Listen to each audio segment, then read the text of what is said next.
लगातार पेट में गैस भर जाना। अब जैसे अपने तो हर्निया भी है। हर्निया क्यों हुआ? क्योंकि पेट में भरी हुई गैस ने धक्का मारा।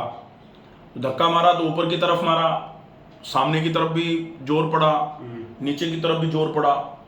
अब ऊपर की तरफ तो उसने देखा कि डायफ्राम जो है वो ऊपर की तरफ जितना धक्का मार सकता है, आपके सीने में भारीपन, लेफ्ट साइड आपको ऐसा लगा भारी भारी रहता है, लेकिन आगे की जो मांसपेशियों की दीवार थी वो थोड़ी कमजोर मिल गई। तो कमजोर दीवार में से फोड़ करके बाहर आ गया, वो उसको बोलते हैं हर्निया। वही तो हुआ है। ठीक है। अब ये हर्निया कब बढ़ता है? जब जैसे पेट में गैस बनेगी तो ये ज्यादा बढ़ेगा और ये निकल के बाहर आएगा। पत्थर की तरह है। बिल्कुल पत्थर की तरह है। अब पत्थर की तरह कड़ा होने के दो ही रीजन है। जैसे गुब्बारे में हवा भरे हैं और उसमें कम हवा भरेंगे तो वो नरम रहेगा, उसको दबाओगे तो दबेगा, कम हवा रहेगी तो।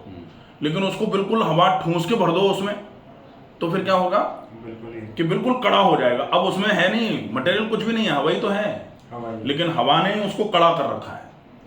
तो अपने पेट के साथ भी ठीक वही हो रहा है कि है तो गैस ही, बहुत ज्यादा है नहीं अंदर कुछ, लेकिन आंतों में कुछ ना कुछ तो चिपका हुआ है, तो वो पूरा आंतें अच्छे तरीके से एक बार में साफ नहीं हो पाती। अब क्या हो रहा है कि कमजोर आंतें और गरिष्ठ भोजन, गड़बड़ हो गया। कमजोर आंतें और गलत समय पर भोजन, ये भी गलत हो गया। फिर कमजोर आंतें और जल्दी जल्दी में खा लिया तो हाउ टू ईट भी बिगड़ गया। और कमजोर आंतें और ज्यादा मात्रा में भोजन, तो ये चार ही तो मुख्य चीजें होती हैं हमेशा कि खाने में क्या खाएं। तो गरिष्ठ नहीं खाएं। खाने को कैसे खाएं? तो आराम आराम से, बहुत चबा चबा करके, धीरे धीरे धीरे धीरे करके खाया जाए खाना। जितना जल्दी में खाएंगे उतना ही कम पचेगा, और जितना कम पचेगा उतना ही गैस बनेगी। हाँ। फिर समय पर भी खाया जाए। अब जैसे अपन कह रहे हैं कि हमने तो सालों तक शाम को खाना खाया। अब शाम को खाना खाया, पूरे दिन तो रहे भूखे और शाम को भोजन कर लिया। तो शाम को भोजन की बजाय अपन जैसे दोपहर में भोजन कर लेते। वैसे तो एक भुक्तम महायोगी कहा जाता था। एक भुक्तम महायोगी, दो भुक्तम महाभोगी, त्रिभुक्तम महारोगी। मतलब जो एक बार भोजन करता है वो योगी होता है, जो दो बार सांसारिक जीव होते हैं, और जो तीन बार रोगी हो जाते हैं। लेकिन आजकल का समय, आजकल का लाइफस्टाइल कुछ इस तरीके का है कि आप एक बार भोजन के साथ सांसारिक जीवन तो नहीं व्यतीत कर सकते, दिक्कतें आती हैं। तो फिर अपने को भोजन कम से कम 2 बार तो करना ही चाहिए। तो कम से कम 2 बार में आप एक बार सवेरे नाश्ता के समय पे कुछ कर लें, जिसको अल्पाहार कहा जाता है, अल्प मात्रा में, और एक बार आप लगभग 4 बजे कर लें। ऐसा हो जाए तो ये बहुत अच्छा है। नहीं तो अल्पाहार थोड़ा हो जाए, बेशक फल ही खा लिए जाए, क्योंकि लंबे समय तक खाली पेट रहना भी अपने आप में ठीक नहीं है। एसिड ज्यादा रिलीज हो करके डब्बा खाली है आपका, आमाशय जो है उसमें एसिड आ रहा है और खाना आ नहीं रहा, तो वो एसिड आपके डब्बे को ही अंदर से जला देगा, आपके आमाशय को ही जला देगा, खराब कर देगा। तो वो भी ठीक नहीं है। कैसे भी करके इस समस्या से अगर बचना है तो कुछ भी किया जाए, लेकिन खाने के एक ग्रास को कम से कम 50-60 बार चबा के खाया जाए। क्योंकि आंतों का काम सामान्य तौर पर पचाना नहीं है, आंतों का काम है अवशोषण, पचे हुए में से जो पोषक तत्व हैं उनको खींचना। अब आंतें वो कर नहीं रही क्योंकि आंतों में सूजन है, तो शरीर में निढालता बनी रहेगी, शरीर बिल्कुल ढीला ढीला बना रहेगा, काम करने का मन ही नहीं करेगा, व्यायाम करने का मन नहीं करेगा, क्योंकि ऊर्जा नहीं है।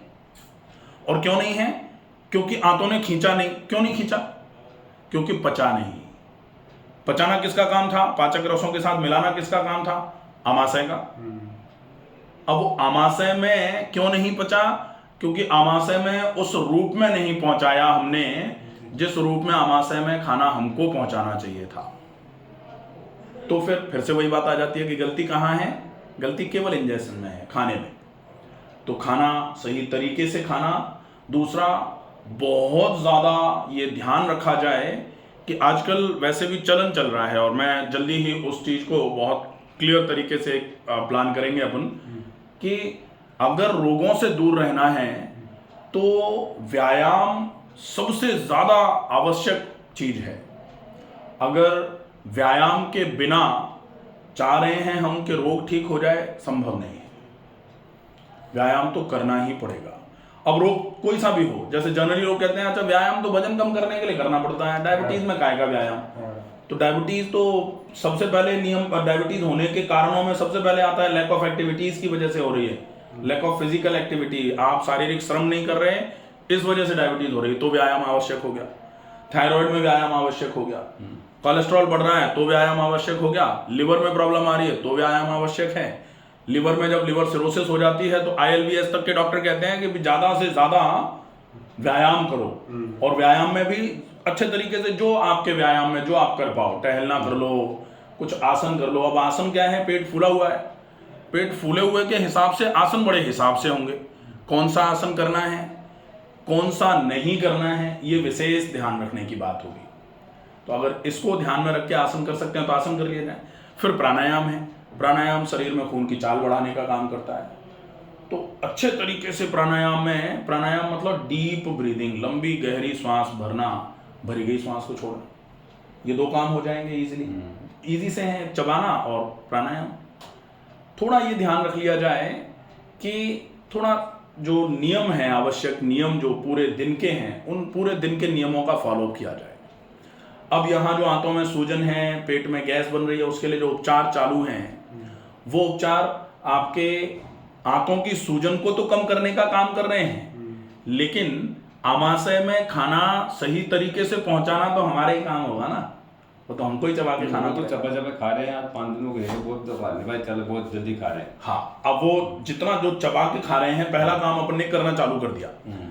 अब जो लंबे समय से समस्या बन गई है, उस बनी हुई समस्या को तो ठीक करने में थोड़ा टाइम लगेगा।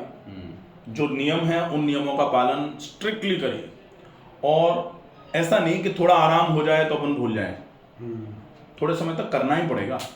आराम हो जाए उसके बाद भी करिए, जब तक बिल्कुल ठीक नहीं हो जा रही है समस्या। मैंने पिछली बार भी बोला हुआ है कि हर्निया का ऑपरेशन कराने की जरूरत नहीं पड़ेगी। ये हर्निया अगर पेट नरम हुआ तो हर्निया अपने आप अपनी जगह पर पहुंचना चालू हो जाएगा, और कतई आगे भी आपको कभी ऑपरेशन कराने की जरूरत नहीं पड़ेगी। गैस बन जाता है, बाहर दिखता है वो गैस बनेगी, अंदर से प्रेशर पड़ेगा ना तो बाहर की तरफ आएगा ही। जैसे होता है ना कि एक कमरे में ज्यादा लोग बैठे हुए हैं, अब अगर उसमें और ज्यादा भरेंगे तो कुछ लोग खिड़की से बाहर झांकेंगे ही।